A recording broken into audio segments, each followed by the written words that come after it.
Everybody tells free-to-play players to save for the greatest heights. And honestly, that's probably one of the least controversial advices in Call of Dragons. Save speed-ups, wait for greatest heights, get rewards, easy peasy. The weird part is that some of the players who follow that advice the most eventually start complaining about the event. And that never made sense to me. Because if Greatest Heights is one of the best events in the game, why do experienced players keep describing it as a rat race? Then I realized something. The problem isn't what Greatest Heights give you, the problem is what it slowly trains you to do. And once I start looking in that way, I could not stop noticing it. Because suddenly Greatest Heights wasn't just an event. It was influencing how people built their account. And I think that's where things start getting interesting. At first, Greatest Heights feels amazing. Honestly, it should. You save resources, you save spent resources, you get reward. And that was one of my most memorable moments in Call of Dragons when I get my mage skin. I was saving for 9 months till I was able to participate in the Greatest Heights. I even get the adornment, by the way. And that's exactly a good event is supposed to do. The first few times you participate, everything feels great. I actually just participate like one time. You have upgrades waiting, you have troops ready, you have months of preparation sitting there. You hit your points, you collect rewards. Everybody tell you that you're progressing correctly. Nothing seems wrong. But then a different questions start appearing. What happened after you already done that multiple times? And that's where I think most discussion become interesting, because now we're not talking about entire Greatest Heights. We're talking about surviving Greatest Heights. A player said something recently and immediately catch my attention. He wasn't struggling to reach 5 million points. He was struggling to keep reaching 5 million points. And that's completely different problem, because eventually you start running out of easy upgrades. You already promoted huge number of your troops, you already used many of the resources you was saving, you already consumed a lot of the progress that was making those scores possible. And suddenly the event feels different. Not because the event changed, because your account changed. And that's a realization I think many players discover much later than they should be. Then I start asking myself, if a player run out of tier 4 upgrades, what do they do next? Because the points still have to come from somewhere, and that's when I start seeing something I never expected. Players talking about training lower power, lower tier troops. Not because they need those troops, not because they were preparing for war, not because those troops made their account stronger. And to be fair, this season I was preparing for the war and I was have to train something strange like swordsman tier 1, like tier 4 swordsman. I also and yeah, as you can see, I have like tier 1 swordsman. It was part from the strategy of this season, which was absolutely wow. But anyway, let's get back to the Greatest Heights. So yeah, not because those troops are making their account stronger, because they need future upgrades points. And honestly, that's where the whole conversation changed for me. Because now the event wasn't simply rewarding progression, the event was influencing progression. That's a huge difference. One feels healthy, the other starts creating strange initiatives. And strategy games are full of strange initiatives. And boy oh boy, how many times I'm getting a same question. Burgas, why you're training tier 4? Why this guy's training tier 4 when he's having tier 5? What is going on here? Why he is doing that? And I think we start understanding the the answer to this question. Then I realized something that made me uncomfortable. The event was starting to dictate decisions. Instead of asking what should I train for my account, players were asking what should I train for greatest heights. Instead of asking what's best for my progression, players were asking what's best for the next greatest heights cycle, or for the mage skin, or for the cavalry skin. And those questions look similar, but they are not the same question. That's where I think people incidentally falls into a trap. Because events are supposed to support your account. Your account isn't supposed to support the events. And once that relationship flip where things start to happen. What surprised me the most is that many players don't even notice when this transition happened.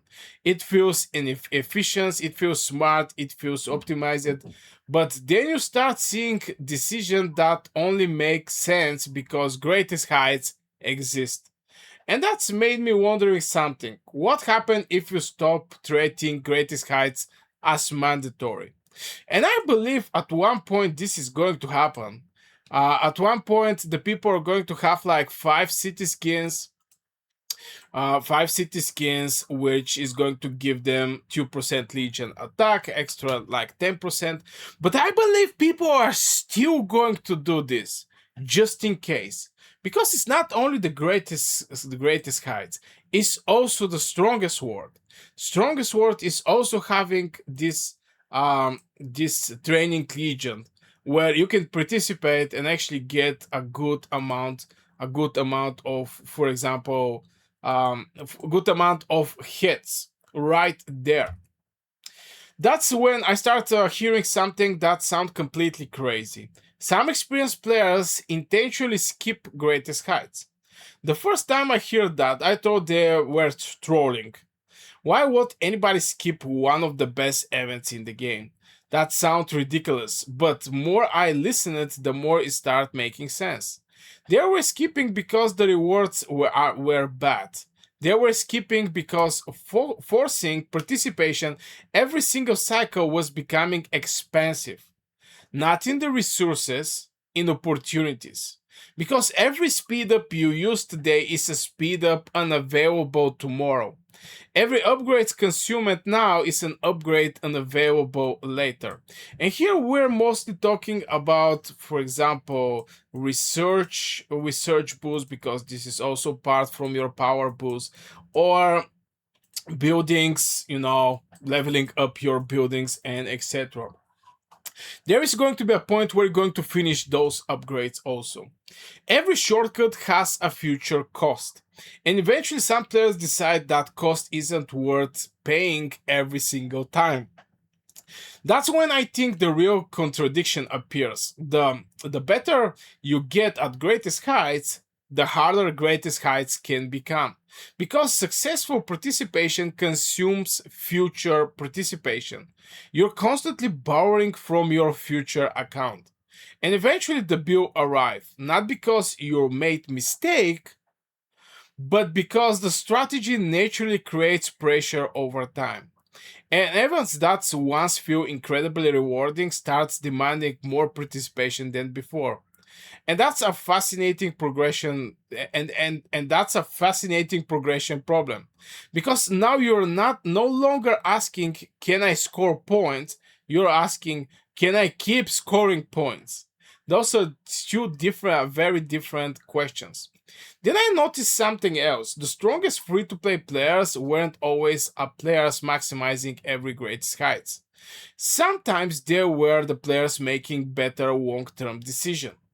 And those aren't necessarily the same thing. Because winning an event and stranging an account are related, but they are not identical. Sometimes they're aligned perfectly, sometimes they don't. And understanding the difference is where strategy becomes interesting, because now you're thinking months ahead, not event ahead, months ahead. And I'm going to, as I already told you, my strategy that I was having about this greatest heights with this Mage City skin. I plan 9 months ahead. and 9 months. That was maybe my biggest commitment in the game for, I don't know.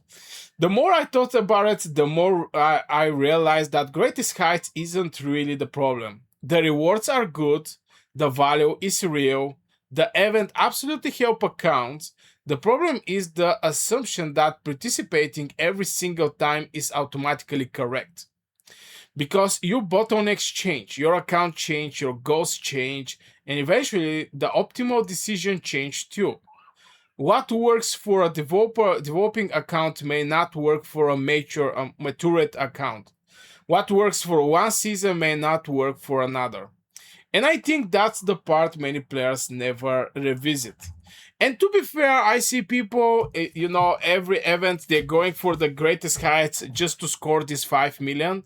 And from some point, I understand them, because what they're currently doing is they're start training like 55k, or what was the thing where you can go with many troops. Yeah, this thing here, they can do it like 11.6k each training camp, and it end up like 55k tier 5. When the greatest heights start, you're going to just finish this thing, you're going to get 3 points, and from there you try to hit this 5 million.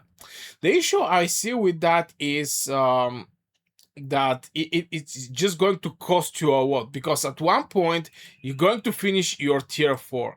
Now tier 4 converted to tier 5 is giving so much points, but if you don't have tier 4, you just can, I mean, it's going to be very expensive just hardcore training tier 5 troops at the end of the day. Now I'm curious. So now I'm curious. Have you ever reached a point where greatest heights started feeling harder instead of easier? Have you ever intentionally skipped a cycle, or have you still saving everything for every single event? Because the biggest thing I took away from this wasn't the greatest heights is bad. It's that sometimes the most dangerous strategy in Call of Dragons is continuing to follow advice that used to be correct. And I think the greatest heights might be one of the best examples of that. Anyway guys, that is for this video. Huge thank you to all channel members for supporting the channel. If you do like to support the channel as well, you can check out the join button below. Members get early access to videos, exclusive content, member shoutouts, and Warwords member can reach me out directly for strategy and account advices. Thank you very much for watching, and see you in the next one.